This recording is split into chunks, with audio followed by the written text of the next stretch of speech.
በእግዚአብሔር ቸርነት የምንማማርበት የትምህርታችን ርዕስ በጽሐ ሰናይ ወአልጸቀ ዘመን፣ እነሆ በጎ ዘመን ደረሰ በሚል ርዕስ እንማማራለን። አጫፍሬን እና እግዚአብሔር ለሰው ልጆች ከዋለላቸው ውለታ መካከል አንዱ የቅዱስ ያሬድ ዜማ ነው። ለምን ስትሉ ሰው መጨረሻ ላይ ከሞተ በኋላ የሚቀበለው ምን መስላችሁ? ማሕሌት ነው። እመቤታችን ጻድቃንንም ትቀበላለች፣ እኛን ውሾችንም ትቀበላለች። ኦፍ እሴት መንሃ ኢታስቆርሪ ለአድኅኖተ የስመሪ ይላታል አባ ጊዮርጊስ። ማንንም የማትጸየፊ ንጽሕት እግዚአብሔርን የሚመስል መልክ ያለሽ የእመቤታችን መልኳ የአምላክን መልክ ይመስላል የተባለ በስመ አብ ወወልድ ወመንፈስ ቅዱስ አሐዱ አምላክ። በስመ አብ ወወልድ ወመንፈስ ቅዱስ አሐዱ አምላክ። በስመ አብ ወወልድ ወመንፈስ ቅዱስ አሐዱ አምላክ። በባሕርዩ ሞት በመንግሥቱ ሽረት የሌለበት ቅድመ ዓለም የነበረ ዓለምን የፈጠረ ዓለምን አሳልፎ የሚኖር ሕያው ቅዱስ እግዚአብሔር አምላካችን በሀብት ስቦ በረድኤት አቅርቦ በቅዱስ ቦታው ስለሰበሰበን እስከዚህ ሰዓት ስላደረሰን ስሙ የተመሰገነ ይሁን። እግዚአብሔር ለሰው ልጅ ምክንያተ ድኅነት አድርጎ የፈጠራት እናታችን ድንግል ማርያም ወላዲተ አምላክ ቅዱስ ሥጋውን የቆረሰበት ክቡር ደሙን ያፈሰሰበት ቅዱስ መስቀሉ እሱ ያከበራቸው ቅዱሳን ሁሉ በረከታቸው ይደርብን። ብፁዕ አባታችን ብፁዕ አቡነ ዮሐንስ የማዕከላዊ ጎንደር ሀገረ ስብከት ሊቀ ጳጳስና የቅዱስ ሲኖዶስ አባል፣ ብፁዕ አባታችን ብፁዕ አቡነ ሚካኤል የደቡብ ጎንደር ሀገረ ስብከት ሊቀ ጳጳስና የቅዱስ ሲኖዶስ አባል፣ ክቡር አባታችን ሊቀ ኅሩያን ቆሞስ አባ ዮሴፍ ደስታ የማዕከላዊ ጎንደር ሀገረ ስብከት ዋና ሥራ አስኪያጅ፣ የተከበራችሁ ሊቃውንተ ቤተ ክርስቲያን፣ መምህራን፣ በቤተ ክርስቲያን በሁሉም መዋቅር ውስጥ እንደየክብራችሁ የምታገለግሉ በየማዕረጋችሁ ሁላችሁም የእግዚአብሔር ቤተሰቦች ምእመናን አንድ አምላክ በሚሆን በአብ በወልድ በመንፈስ ቅዱስ ስም እንደምን አደራችሁ? እንደምን ሰነበታችሁ? እንደምን ቆያችሁ? ኃጢአታችን ይቅር ብሎ እስከዚህ ሰዓት ያደረሰን አምላካችን ስሙ የተመሰገነ ይሁን። እናታችን ቅድስት ድንግል ማርያም ወላዲተ አምላክ ቅዱስ መቅደስ ለገባችበት ለዚህ ታላቅ በዓል እንኳን አደረሳችሁ። በእግዚአብሔር ቸርነት የምንማማርበት የትምህርታችን ርዕስ በጽሐ ሰናይ ወአልጸቀ ዘመን፣ እነሆ በጎ ዘመን ደረሰ በሚል ርዕስ እንማማራለን። አጫፍሬን የተረጎምኩት በጽሐ ሰናይ መልካሙ ደረሰ፣ ወአልጸቀ ዘመን በጎ ዘመን ዘመንም ተቃረበ ይላል።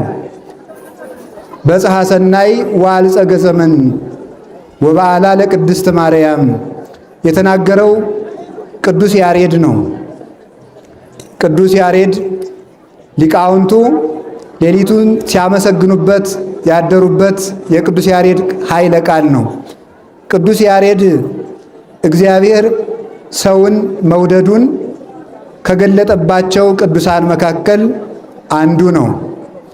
እግዚአብሔር ሰውን መውደዱን የገለጠባቸው ብዙ መንገዶች አሉ። ከነዚህ ውስጥ በሰማይ የምንኖረውን እንግዲህ አስቀድሞ እግዚአብሔር ሁለት ዋና ውለታዎችን ውሎልናል። አንደኛው በአርአያው በአምሳሉ መፍጠሩ ነው። ሁለተኛውን የእኛን መልክ ይዞ መምጣቱ ነው። እነዚህ እግዚአብሔር ለእኛ የዋለልን ውለታዎች ናቸው። ከዚያ በኋላ እግዚአብሔር የሰጠን ስጦታዎች ሁሉ ከነዚህ የሚፈልቁ ናቸው። መድኃኒታችን ኢየሱስ ክርስቶስ ሰው ከመሆኑ አስቀድሞ የተደረጉልን መልካም ነገሮች ሁሉ ስለ መፈጠራችን የተደረጉ ናቸው። እሱ ሰው ከሆነ በኋላ ደግሞ እርሱ ሰው ከሆነ በኋላ የተደረጉልን ደጋግ ነገሮች ደግሞ እርሱ የእኛን መልክ ይዞ በመምጣቱ የተደረጉልን ናቸው። ስለዚህ እግዚአብሔር ከዚህ በኋላ ሰው ከሆነ በኋላ የተጠማ ሰው ውሃ ሊጠጣ ከሚቸኩለው በላይ እግዚአብሔር ሰውን ለማዳን ይቸኩላል፣ ይፈጥናል፣ ይወዳል። የእግዚአብሔር በዓለም ላይ ሙሉ ፈቃዱና ውዴታው የሰው መዳን። በጸሎታችን ስንጸልይ ወይኩን ፈቃድከ ፈቃድህ ይሁን የሚል ጸሎትን እንጸልያለን። ሁላችሁም ስርዓት ብትይዙ እንዴት ጥሩ ነበር መሰላችሁ። በመጽሐፍ ቅዱስ አንድ ነገር ተጽፏል። ዘኬዎስ የሚባል አጭር ሰው ነበረ እና ያ አጭር ሰው ክርስቶስን ማየት ይፈልግ ነበረ። እንዳያይ ግን የሆኑ ሰዎች ጋርደውት ነበር እና የሚያስደንቀው ግን እነዚያ ሰዎች ክርስቶስን የሚከተሉ ናቸው። እና ይህንን ቃል እነ ቅዱስ ኤፍሬም ሲተረጉሙት ምን ብለው ይተረጉሙታል መሰላችሁ? አጭር ሰው ሆኖ ክርስቶስን ማየት የሚፈልግ ማለት መጽደቅ እየፈለገ ልቡ ያጠረበት ሰው ነው። መጽደቅ ያቃተው ሰው ነው። መጸለይ ይፈልጋል ግን እንቅልፍ እምቢ ይለዋል። መጾም ይፈልጋል ሆዱ እምቢ ይለዋል። መንጻት ይፈልገዋል ስጋው ይሰለጥንበታል። የአጭር ሰው ይባላል። ግን ክርስቶስን ማየት ይፈልጋል። አሁን እዚህ ውስጥ ያላችሁት እኮ መጽደቅ ትፈልጋላችሁ፣ ግን ችግሩ ጽድቅንም ኃጢአትም እያዋጣችሁ መኖር ነው የምትፈልጉት እንጂ መጽደቅ ትፈልጋላችሁ። ማንም ሰው በምንም ኃጢአት የሚኖር ሰው ቢሆን እና የሚደንቀው ግን ይሄ ሰው ክርስቶስን ማየት ሲፈልግ በኃጢአት ውስጥ ሆነው እግዚአብሔር ማየት የሚፈልጉ ሰዎች ናቸው። የሚከለክሉት ሰዎችም ደግሞ ክርስቶስን የሚከተሉ ናቸው። አስተውሉትማ። ክርስቶስን እየተከተሉ ክርስቶስን እንዳይከተል ይከለክሉት ነበር ወይም ይጋርዱት ነበር። እነዚህ አምነናል ብለው ስርዓት አልባ የሚኖሩ ህዝቦች ናቸው ይላል። በክርስቶስ አምነን እየተከተልን ነው ብለው ግን ስርዓት አልበኛ የሆኑ ህዝቦች ለሌላው ህዝብ መሰናክል ይሆናሉ ይላል። ስለዚህ ሁላችሁም እንዳትሆኑ። ኋላ ግን ሾላ ላይ ወጥቶ ክርስቶስን አየው። ሾላ የተባለ መስቀል ነው ብለው ሊቃውንቱ ይተርጉመውታል። ሾላ የተናቀ ነው አይደል? ለዘኬዎስ ግን አምላኩን አሳይቶታል። መስቀል በአጋንንት ዘንድ የተናቀ ነው፣ ለእኛ ግን ክርስቶስን አሳይቶናል። የአምላክን ኃይል አይተንበታል። በሾላ አየው የተባለው አጋንንት በናቁት በመስቀሉ የአምላኩን ክብር ተረዳ ማለት ነው። ስለዚህ ሁላችሁም የዚህ ውስጥ የምትንጋጉትን ሁሉ እግዚአብሔር ስርዓት ያስይዛችሁ በሉ። አንድ ጊዜ በደንብ አሜን በሉ እስኪ። ጨምሩ ጨምሩ ጨምሩ። አሁን ዝም በሉ። በሞቴ ዝም በሉ በሉ። ዝም። እግዚአብሔር ያክብራችሁ። የኔ ሳይሆን የአባቶቻችን የብፁዓን ሊቃነ ጳጳሳት በረከት ይድረሳችሁ እና እግዚአብሔር ለሰው ልጆች ከዋለላቸው ውለታ መካከል አንዱ የቅዱስ ያሬድ ዜማ ነው። ለምን ስትሉ ሰው መጨረሻ ላይ ከሞተ በኋላ የሚቀበለው ምን መስላችሁ? ማሕሌት ነው። በመንግስተ ሰማያት ቅኔ መዝረፍ የለም። በመንግስተ ሰማያት ስብከት የለም። በመንግስተ ሰማያት ትርጓሜ የለም። በመንግስተ ሰማያት ያለ ምንድነው ስትሉ ማሕሌት ነው። የመጨረሻው ህይወት እግዚአብሔርን ማመስገን ነው። እግዚአብሔርን መጥገብ ነው። እርካታ ማለትም እግዚአብሔርን መጠጣት ነው። ጽጋብ ማለትም እግዚአብሔርን መጥገብ ነው። ወእጸግብ በርኤ ስብሐቲከ እንዳለ ቅዱስ ዳዊት አንተን አይቼ እጠግባለሁ እንዳለው የነፍስ መቃተቷና መሻቷ የሚፈጸምላት የፈጠራትን እግዚአብሔርን ስታይና ከሱ ጋር ተዋህዳ ስትኖር ወደ ደብተራ ርሱ ገብታ በውሳጤ መንጦላይት በከበረች ብርሃን ሀገር ስትኖር ያን ጊዜ የነፍስ ፈቃዷ ይፈጸምላታል። ስለዚህ መጨረሻ ላይ የሚቀበል ማሕሌት ስለሆነ የመጽሐፍ መምህሩም ቢተረጉም የቅኔ መምህሩም ቢዘርፍ መጨረሻ ላይ የሚረከበው የማሕሌት መምህር ስለሆነ ያቋቋም የዜማ ሊቃውንት እንኳን ደስ ያላችሁ ነው ማለት የምፈልገው። ስለዚህ እንደዚያ ስላችሁ ደግሞ መኩራት አይገባም። አይደለም እንዴ? ሁሉም ድርሻ አለው። አይን እኔ ብቻ ነኝ እኮ የማስፈልግ፣ እግር እኮ ብትንጓለል የምትጠቅመው ጥቅም የለህም። ምክንያቱም እኔ ባላይልህ ኑሮ ጅብ መጥቶ ይቆረጥምህ ነበር ብትል፣ አንቺስ ብትሆኝ ብቻሽን ቆለል ስትይ አንድ ሾህ ምን አድርጎ ጠርቆሶ ይጥልሽ ያፈስሽ ነበር አይደለ? እስቲ ውጭና አንቺም ከብለል በይና ታይ እንደውዩ ብሎ ይመልሱላታል ማለት ነው። ስለዚህ ሁሉም ራስም እኔ እኮ ነኝ የምመራችሁ ቢል እስቲ ብቻህን ቀንጨል በል አንዱ ድንጋይ አይጨፈልቅህም? እግርም በእኔ እኮ ነው የቆማችሁ ቢል እንግዳ ተመልኩ ራስ ካልመራ ራስ ካላስተዳደረ እሾሁ ላይ ሁሉ እየሄድክ መቆም አይደለምን? ሰዓቱ ላይ መግባት አይደለምን? ገደል መውደቅ አይደለምን ይባላል። ሁላችንም በአንድ ጸጋ ተገምደን እንደየሀብታችን የቤተ ክርስቲያን ጌጥ ሆነን ለመሞት ያብቃን። ስለዚህ እግዚአብሔር ይደንቃችኋል እኮ እግዚአብሔር እናት ነው፣ እግዚአብሔር አባት ነው። ቅዱስ ያሬድ ለዚህ ነው አንተ አቡነ ወአንተ እምነ የሚለው። አንተ አባታችን ነህ፣ አንተ እናታችን ነህ። እግዚአብሔር እናት ነው። እናት ለልጇ ዋናውን ምሳ እስከምትሰጠው ድረስ አያስችላትም።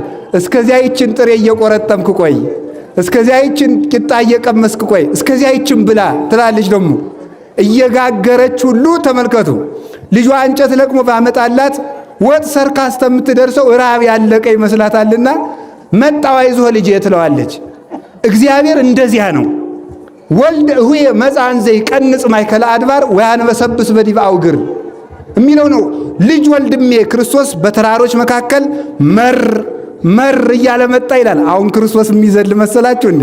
ምን ማለት ነው? ሰውን ለማዳን እየፈጠነ ይመጣል ማለት ነው።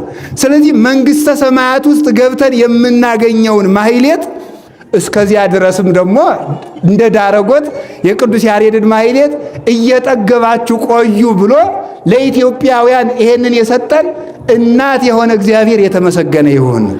ታዲያ ቅዱስ ያሬድ የሚመስለው የሌለ ከመነኮሳት ጋር የሚመንን ከሰማዕታት ጋር የሚታገስ ከሊቃውንት ጋር የሚተረጉም ከሐዋርያት ጋር የሚሰብክ ከመላእክት ጋር የሚያዝየም ፍጹም ሊቅ ነው።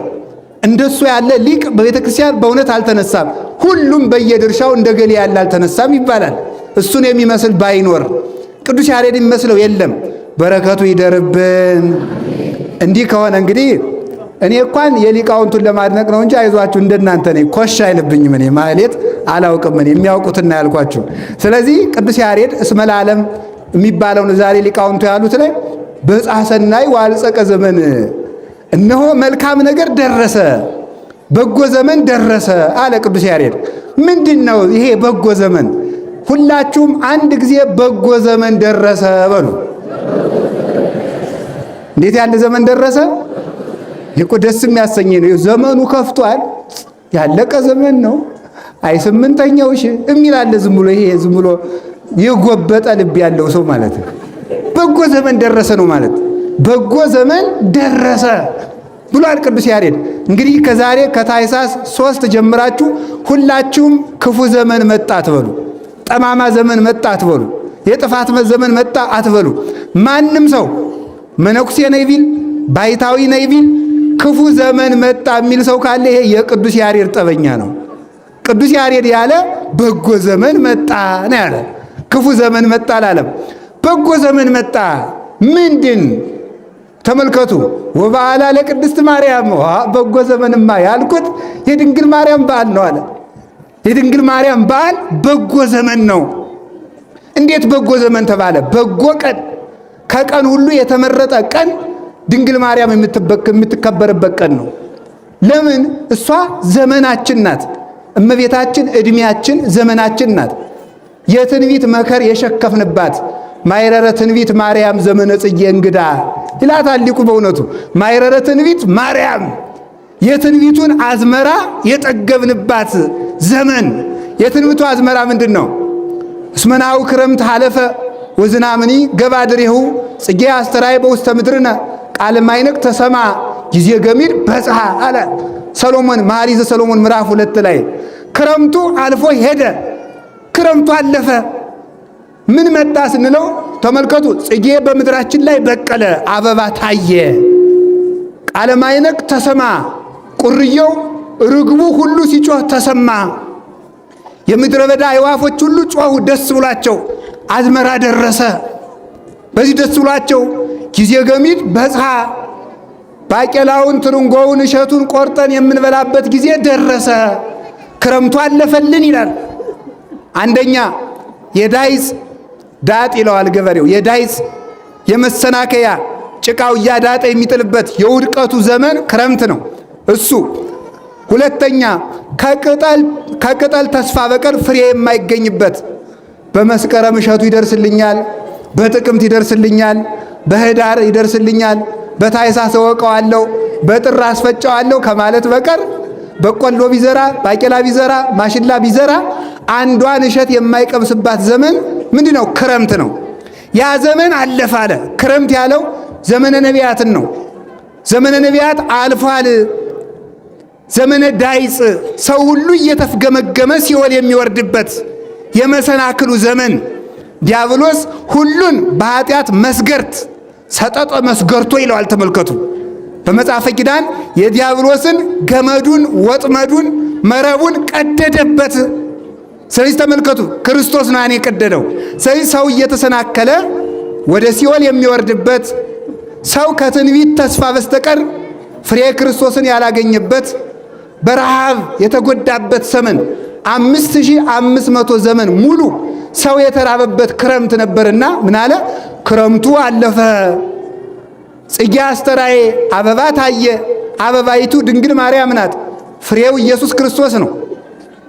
አበባን ታውቋታላችሁ? እዚህ ሊቃውንቱ አበባ ይዘዋል። የያዘ ሰው ቢኖር አሳያችሁ ነበር። አበባ ዝንብም ይቀስማታል፣ ንብም ይቀስማታል።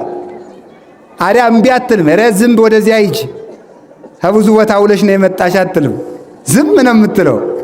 ንብም ስትመጣ ትቀበላለች፣ ዝንብም ስትመጣ ትቀበላለች። እመቤታችን ጻድቃንንም ትቀበላለች፣ እኛን ውሾችንም ትቀበላለች። ኦፍ እሴት መንሃ ኢታስቆርሪ ለአድኅኖቴ ስመሪ ይላታል አባ ጊዮርጊስ። ማንንም የማትጸየፊ ንጽሕት እግዚአብሔርን የሚመስል መልክ ያለሽ የእመቤታችን መልኳ የአምላክን መልክ ይመስላል የተባለ አንዱ ቸርነቷ ነው። ርኅርኅት መሆኗ በፍጹም ቸርነት እግዚአብሔርን ትመስለዋለች። ምክንያቱም ልጇ በወንጌል ምን ብሏል? ለሰው ሁሉ የምትራሩ ሁኑ ከመ ትኩኑ ውሉደ ለአቡክሙ ዘበሰማያት፣ ለሰማይ አባታችሁ ልጆቹ ትሆኑ ዘንድ ለሰው ሁሉ የምትራሩ ሁኑ ብሏል። ሰው እግዚአብሔርን የሚመስለው አንዱ በምሕረት ነው። እመቤታችን ርኅርኅት ንጽሕት ቅድስት በመሆኗ የእመቤታችን መልኳ የአምላክን መልክ ይመስላል። አበባ በምድር ላይ ታየ። አበባይቱ እመቤታችን ቅድስት ድንግል ማርያም ናት። ተመልከቱ። ከዚያሳ ጊዜ ገሚድ በጽሐ አበባ ብቻ አይደለም አለ፣ እሸቱም ደረሰ። ፍሬውን ቆርጠን የምንበላበት ደረሰ። ፍሬያችን መድኃኔ ዓለም ነው። ረሃባችን የከላልን ጽማችን የቆረጠልን እርሱ ነው።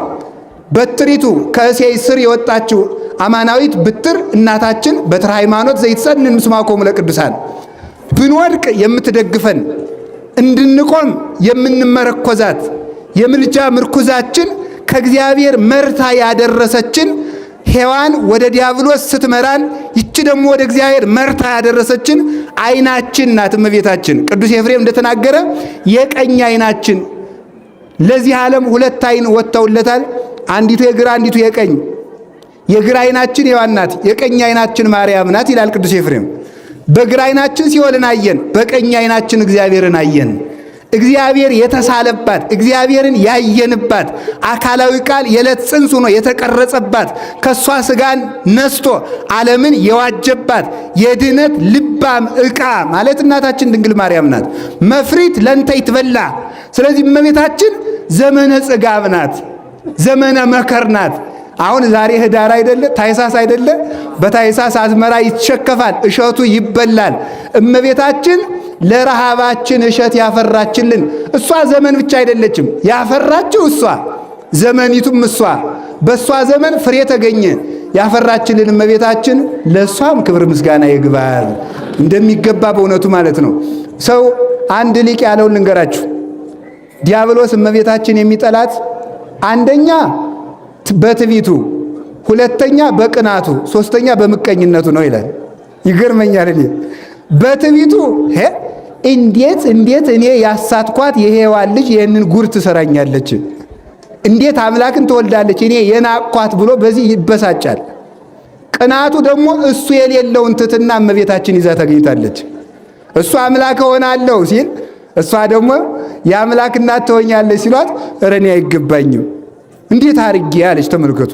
ነያመቱ ለእግዚአብሔር ኋላም ቢሆን የእግዚአብሔር ባሪያው ገረዱ ነኝ እናቱ ላይ ለማለት እንኳን ያልደፈረች ፍጹም ትሕት ናት እሷ ፍጹም። ስለዚህ እሱ የሌለውን ትሕትና ይዛ ቢያት ቀና። ስለሚቀናሳ የቀና ሰው ቀንቶ አይቀርም። እስመ ቅናት ትበልዖሙ ለልበ ብዙኃን በመዓት። ቅናት ውስጥን የሚያቃጥል እሳት ስለሆነ ቀንቶባት አይቀርም፣ ይመቀኛታል። እንዳትመሰገን ምስጋናዋን ያሰናክላል። ከእግዚአብሔር በታች ለፍጥረት የሚገባትን ማርያም እንድትመለክ የተሰራ ስርዓት የለም። ነገር ግን እንደሚገባ እግዚአብሔር ያከበራትን ምስጋና እንዳትመሰገን ይከለክላል። ሰውን ወደ እግዚአብሔር የምታደርስ ገመድ እንደሆነች ስለሚያውቅ ማለት ነው። ስለዚህ ዘመነ ጽጋብ፣ ዘመነ ማይረር ኢሳይያስ የዘራውን ዘር የሸከፍንባት የትንቢት አዝመራ እመቤታችን ናት። ዳዊት የዘራውን ትንቢት የሸከፍነው በሷ ነው። ሙሴ የዘራውን የትንቢት አዝመራ አካል ነስቶ ግዘፍ ነስቶ የሕይወት ፍሬ ሆኖ የተመገብንባት አዝመራችን መሶበ ወርቃችን እናታችን ቅድስት ድንግል ማርያም ስለሆነች የድንግል ማርያም ቀን በጎ ቀን ይባላል። እስቲ በጎ ቀን በሉ። እኔ እውነቴን ነው። እግዚአብሔር ዓለምን ያዳነባቸው ብዙ ዕለታት አሉ። ከነዚህ ቀኖች የመጀመሪያይቱ የእመቤታችን ቀን ናት። የእመቤታችን በዓል የምትከበርበት ቀን ነው። ለምን ስንለው ደግሞ እንተ በላዕሊሃ ተመራወቅ አለ። ማርያምን የምናከብራት ለምንድን ነው? የእሷን በዓል በጎ ዘመን ለምን አልከው ብለን ቅዱስ ያሬድን ብንጠይቀው ምን ይላል? እንተ በላዕሊሃ ተመራወቅ አለ። በእሷ አካላዊ ቃል ሙሽራ ሆኗልና። ሙሽራ ሆኗል ማለት ነው ባለጸጋ ድሃን እንደሚያጭ፣ ድሃው በባለጸጋው ሙሽራ የድሆች ልጅ በባሏ ሀብት እንደምትከብር ሁሉ አዝማደ መራዊና አዝማደ መራት የሙሽራ ወገንና የሙሽሪት ወገን እንደሚዋሃዱ ሁሉ በእመቤታችን ባዕድ መለኮት ባዕድ ሥጋን ተዋህዷል። ክቡር መለኮት ህሱር ሥጋን ተዋህዶ ሥጋን አክብሮታል። የእኛ ሥጋ በመልዕልተ ኪሩቤል እንዲቀመጥ ሆኗል። ማዕርገ መላእክት እንደ ጫማ ተጫምቷል። አጋንንትን በኃይለ ሥልጣኑ ረግጦባታል። ለከ ኃይል ለከ ጽን ብሎ እንዲመሰገን በቅቷል። በልዕልናው ሥጋውን አክብሮበታል። ስለዚህ ሙሽራ በሷ አካላዊ ቃል ከሷ ሥጋ ነስቶ ሙሽራ የሆነባት የሰርግ ቤታችን እመቤታችን ቅድስት ድንግል ማርያም ናት። የሃይማኖት የሰርግ ቤት ማለት ማርያም ናት። ከዚያች የሰርግ ቤት የማይሰበሰብ ማን ነው? የሙሽራው ጠላት ነዋ። የሙሽራው ጠላት ወደ ሰርጊቱ ቤት አይመጣም። ሰው ወደ ሰርጉ ቤት ሲሄድ ሙሽሮቹን እንደሚያገኝ ሁሉ ወደ እመቤታችን የመጣ መለኮት ከሥጋ ጋር ተዋህዶ ያገኘዋል። እንቲያው ለቃል ኮነ ለሥጋ ወንቲያው ለሥጋ ኮነ ለቃል እንዳለ ሙሽሪትና ሙሽራው ተዋህደው በጫጉላ እንደሚገኙ መለኮትና ሥጋ ተዋህደው አንድ አካል አንድ ባሕሪ ሁነው የሚገኙ በማርያም ማኅፀን ነው። የሙሽሪት ዘመዶችና የሙሽራው ዘመዶች አንድ ሁነው ደስታ የሚያደርጉት በሰርጊቱ ቤት እንደሆነ የአካላዊ ቃል ዘመዶች መላእክት፣ የሥጋ ዘመዶች ሰዎች፣ ሰውና መላእክት ተዛምደው ደስታቸውን የፈጸሙባት የሰርጊቱ ቤት እናታችን ቅድስት ድንግል ወላዲተ አምላክ ናት። እሷ የሰርጊቱ ቤት ናት። እሷ የድግሱም መገኛ ናት። እግዚአብሔር ለሰው ልጆች ያዘጋጀው የሕይወት እንጀራ ምንጭ ናት። የሕይወት ውሃም ነቅ ናት። እሷ ለመጠጣችን ምንጭ ናት። ለምግባችን መሶበ ወርቅ ናት እመቤታችን። ለመጠጣችን ደግሞ ማሰሮ፣ ለድህነታችን ሙዳየ ፈውስ ናት። ለፀሐያችን ደግሞ ምስራቅ ናት እመቤታችን። ለፍሬያችን ገራይት ንጽሕት ናት። ንጽሕት እርሻ ናት ያፈራችልን ማለት ነው። ደግ ዘመን ናት እመቤታችን። ዘላለም ሕይወት ከሷ የተወለደልን ትንሣኤያችን የተወለደባት የትንሣኤያችን እናት፣ የሕይወታችን እናት፣ የአምላካችን እናት፣ የሃይማኖታችን ሰሌዳ፣ መጽሔተ ሃይማኖታችን፣ አብን በአብነቱ ወልድን በወልድነቱ መንፈስ ቅዱስን በመንፈስ ቅዱስነቱ አካል ከህልውና አዋህደን ለይተን የተማርንባት የሃይማኖታችን ትምህርት ቤት ድንግል ማርያም ስለሆነች በዕፀ ሰናይ የድንግል ማርያም በዓል በጎ ዘመን ነው። እስቲ በጎ ዘመን ነው በሉ። ምን አላችሁኝ? በጎ ዘመን ነው በእውነቱ ማለት ነው። የእሷ በዓል እንዲያውም ቅዱስ ኤራቅሊስ ኤጲስቆጶስ ዘሀገረ ቁስጥንጥንያ ጵሮቅለስ ይለዋል፣ አብረቅሲስም ይለዋል። ምን ይላል መሰላችሁ? አሃውየ ይላል። ተመልከቱ። ዛት ዮም ዛቲ ዕለት ይላል። እንተ መርሃ መድኃኒት ትከውነን ለለተ ጋባይነ አሃውየ ይላል። ተመልከቱ። ዮም ዛቲ ዕለት እንተ ድንግል ባል መርሃ መድኃኒት ትከውነን ለለተ ጋባይነ ይላል።